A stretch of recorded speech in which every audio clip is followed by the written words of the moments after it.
نجیب الدین متوکل کے بارے میں لکھا ہے، ایک بزرگ شیخ نجیب الدین کی مجلس میں بیٹھے ہوئے تھے۔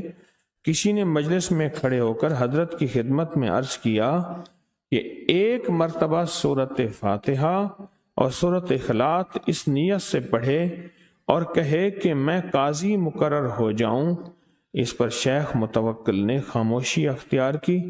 وہ سمجھا شاید میری آواز نہیں پہنچی۔ اس نے یہ آواز پھر دہرائی، فرمایا قاضی نہ بنو کچھ اور بنو، یعنی اس عمل کی طاقت پر اتنا یقین تھا، اس عمل کی طاقت پر اتنا یقین تھا، اس عمل کی طاقت پر ایک دفعہ الحمد شریف، ایک دفعہ قل واللہ پڑھوں گا تو میں چیف جسٹس بن جاؤں گا، میں جسٹس بن جاؤں گا۔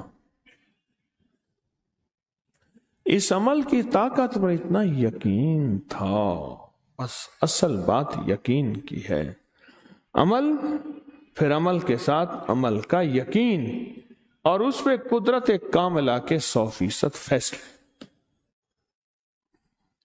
فرمایا کچھ اور بنو، کیوں؟ تم اس منصب پر اگر فیض ہو بھی گئے تو اس منصب کی احتیاط نہیں سنبھال سکو گے، لہذا میں اس لیے خاموش رہا۔ لیکن میں ایک دفعہ سورۃ فاتحہ پڑھوں گا اور ایک دفعہ سورۃ قل هو اللہ پڑھوں گا اور اس مقام تک میں پہنچ جاؤں گا۔ ان کو اس عمل پہ اتنا یقین تھا، اتنا یقین۔